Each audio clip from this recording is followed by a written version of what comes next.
the only thing that's for sure about Sting is nothing's for sure. Once more into the breach, dear friends. Well, maybe.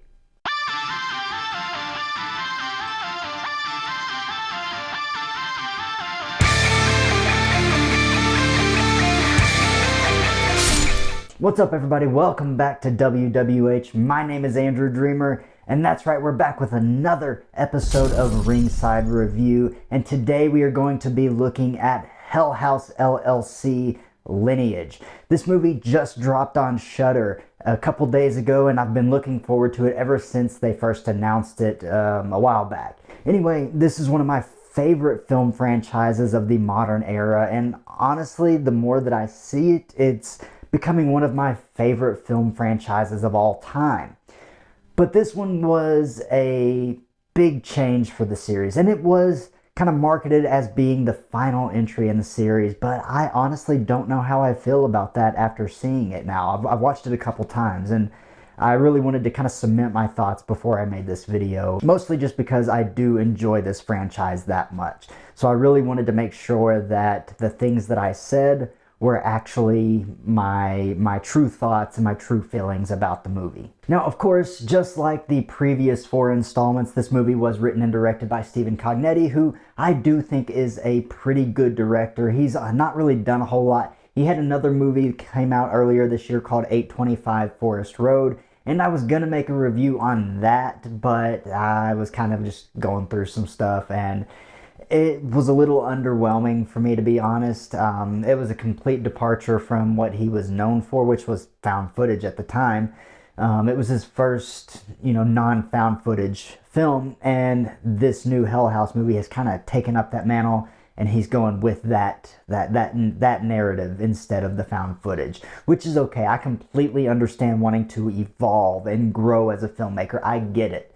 But does that lend itself in the best way to this franchise? I'm not so sure. So this is going to be a little bit different. I am going to talk about some positives and negatives about the movie. I'm going to do my best to stay away from spoilers, but just in case, beware, because sometimes I start rambling and I say things that I don't really think about. But for the most part, I do intend to keep this very spoiler-free as I give my thoughts. But anyway, let's just get right on with the show, and make sure you got your popcorn and make your way to your seat. Let's head down to the ring. Alright, as always, I like to start things off on a positive note, just how I am. But I do find that Stephen Cognetti is getting better as a director. Like I said, 825 Forest Road wasn't my favorite thing in the world. There were some really good ideas there, and I can see how he has grown as a filmmaker just from that film to this one, as far as being a more narrative-driven movie rather than the found footage. And I think that that is a very good step in the right direction for him. He's very good at creating an atmosphere. He's very good at creating a tension, and he's good at framing his shots and things like that. Now, he excels in this movie at that, just like he has in all the other 4 entries of the franchise. Also, I like the use of these characters. I like some of the twists that he takes on this story. I like some of the unexpected surprises that we get. And there's one really, really, really big surprise that you get at the end of the movie, which obviously I'm not going to give away here. But there's that surprise. There's another pretty big surprise just a few moments before that, even, that is a really big revelation for the series. And it to me, I enjoy things like that. I like finding all these little interconnected webs of things that have kind of connected the first movie to the second movie, to the third movie, to the fourth one, and now to this 5th one. And I really enjoy kind of piecing together the puzzle that is the overarching story and the different characters and their motivations and different things like that. So I really do enjoy that aspect of the film. We also get some returning characters, and she's in the trailer, so it's not really a spoiler, but Vanessa, who was the kind of protagonist of the 3rd movie, she's coming back for this one, and I kind of enjoyed seeing where her character was at. And I hadn't really given it any thought before this movie as to what she experienced in that 3rd one. You know, everything that Russell Wynn did, and bringing everybody who died in the hotel that night back to life. And I just hadn't really thought about all the trauma that you would probably feel in that, because you know what happened to you. She knows that she died. Like, she felt the life leaving her body. She even says it in the movie. But then she's just alive somehow, and she doesn't know how, and nobody else involved knows how that they're alive.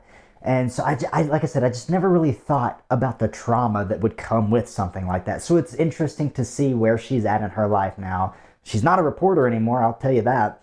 She is doing other things and really kind of just trying to piece back together her psyche that has completely crumbled, and she's struggling with it, and that's just where we're at with her, and that's very interesting. And there's other characters that kind of pop in and out too, and again, it's cool to see all these little characters that you don't really pay much attention to, who just kind of come back in, and that's really cool for me. Even the setting, I do think that this movie was beautifully shot. I love the setting of it. I love these on-location shoots that they've always gone with for these movies. And that's kind of just a part of independent filmmaking and low-budget filmmaking. You have real locations, and I do like that. That's one of the things that I really do enjoy about this entire franchise and low-budget filmmaking as a whole. There are also some really good practical effects in this movie, and that's the thing. With found footage, you can hide a lot of things, but when you're doing a narrative-driven story, I mean, you got to really be minding your P's and Q's with it, because I mean, it's just right there. You're not shielded by grainy footage or distorted audio or anything like that. So you really got to be on it. And I think that they did a really good job. And there's one or two scenes in particular that I'm thinking of that really showcase those practical effects. And if you followed me for any amount of time, you know I love practical effects. Not a big fan of CGI. And luckily, there's not a lot of CGI in this movie. Obviously, there are going to be a few little things, but for the most part, it was a lot of practical stuff, and I really enjoyed that aspect. All right, let's go ahead and move on to some of the negatives that I have with Hell House LLC Lineage. The biggest thing for me is I'm not disappointed, because I did like the movie, but I just feel like it was the weakest of the franchise, and I think there are reasons for that, and I'm going to kind of get into that in a little bit. But to me, it felt like the weakest of the 5 movies. Loved the first movie, loved the fourth movie, really like the second and third movies, and this one I'm kind of just like, where do I put it? You know, what do I think about it? And I have a hard time even really describing what I feel about it. I don't hate the movie at all. I don't hate it. I mean, I enjoyed myself. I had a good time with it. And I think that a lot of that comes down to just my preconceived notions about what Hell House is. And of course, that's just the found footage aspect of it. And obviously, that's not what this is. And it wasn't meant to be that. It's a completely new direction for the franchise. So I think that was a big issue, is that just my preconceived notions. I knew it wasn't found footage going in, and that made me a little nervous. And I think there were a lot of people that were nervous about that. But I went in with an open mind, or at least as open of a mind as I possibly could, with how much I do enjoy this franchise. But I went in with that open mind, and I just feel maybe indifferent a little bit, and maybe a little bit confused now that I'm thinking about it too, because damn it, I thought that this was supposed to be the final movie in this franchise, and it did not feel like that to me. It felt like the start of something new, like a start of a new story within the universe almost. And if that's the direction that he's choosing to go, if that's what he is meaning, that he's closing the Hell House portion of this story and moving on to something else, maybe that's what he meant. But it was just kind of confusing for me, because when the movie ended, I was like, wait a minute, you're going to end on that? That's what you're choosing to end with? And that's supposed to be the final nail in the coffin of this franchise? I don't know. And again, I don't hate it, but I want more. I want more out of it. I want to hear all these revelations that we got in the last 10 minutes of this movie. I want to hear what that story is going forward. I want to know what these characters are doing. And if we don't get that, okay, so be it. Who am I to tell somebody what their artistic vision should be? I'm not stupid enough to believe that my thoughts matter more than the creator of this series. You know, this is his vision, it's his baby. He wrote and directed all 5 of these movies. It is his, and I have a shitload of respect for somebody who does that.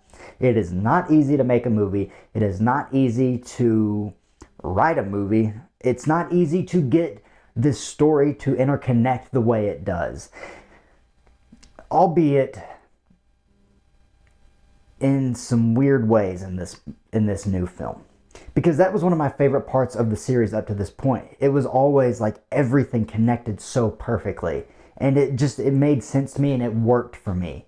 However, when you get to this movie, there were some things that I was like, okay, that makes sense. But there were a lot of things that I was kind of sitting there thinking like, okay, that's a bit of a stretch. So I don't really know what to do with that. Like, okay, I can buy into it. I can set whatever it is aside and just go with it. Cool. But in the back of my mind, it's always there, just, okay, you're kind of reaching a little bit here.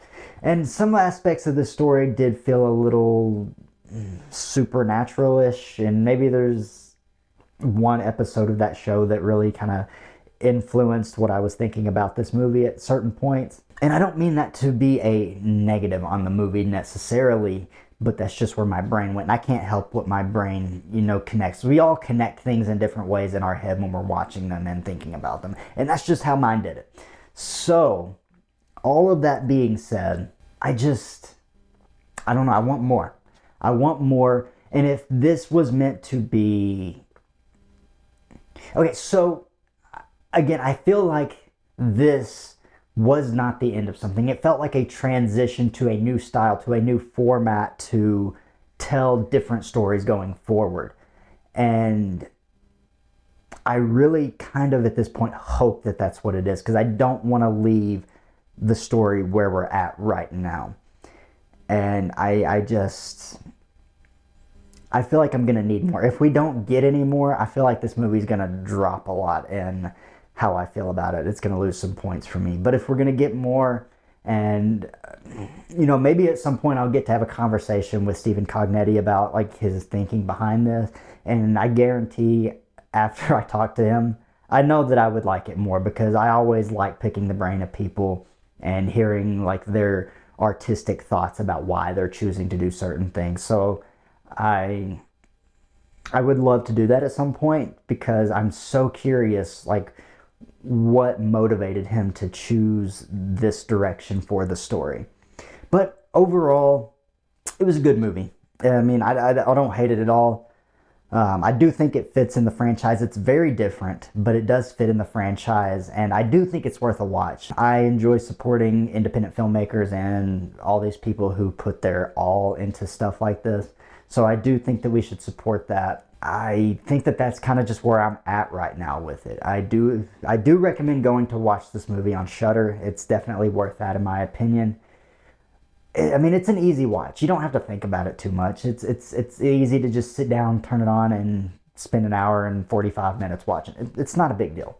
So I do think you should go out and watch it if you haven't seen it. If you haven't seen the franchise at all, I don't know what you're doing here. You need to go watch the first 4 movies. But that being said, I will be moving on to do another ranking of this franchise after I let it sit for a little bit longer. I feel like I've kind of already given it away where this one's going to go. I hope that that's not the case. Maybe my thoughts will change a little bit as I ponder it a little more. I don't know. But I am going to rank this franchise once again, and then from there we'll go. And I know it still hasn't been very consistent as far as what I've been posting, so just bear with me. There's still a lot going on, and I'm really just trying to kind of find myself again within this niche community, because I know that there are a lot of people who do horror movie stuff, and to be perfectly honest, I just don't really know where I fit into that at the current moment. So that's what I'm working on. I'm trying to figure that out. But there's also a lot of other stuff going on. I've recently become a certified personal trainer and nutrition coach. And I would, if anybody out there would like to work with me, I would be more than happy to meet with you, and we'll talk about, you know, prices and services and different things. I do have a website. It's called nolongeradream.com. So if you do want to check that out, the link will be down in the description. And I mean, you're more than welcome to go to the website and contact me through there. You can leave a comment down in here and we can talk that way. However you want to do it, I'm more than happy to meet with you and talk through some things with you. I mean, I believe that we just got to start spreading some positivity, and whatever your goals are, I don't really care what your goals are. I just want to help you achieve whatever goals you have. And I'm not going to, you know, bully you or push you to do anything you don't want to do. I believe in spreading the positivity, and that's really what No Longer a Dream is about for me. So go check that out, and you can also go over and check out Patreon. I really appreciate any support that you all can give at all, even if you're just leaving a like or hyping the video or subscribing to the channel. Whatever it is, I really appreciate every bit of it, and I hope to see you very soon. So, I'll see you next time on Wrestling with Horror. Pray to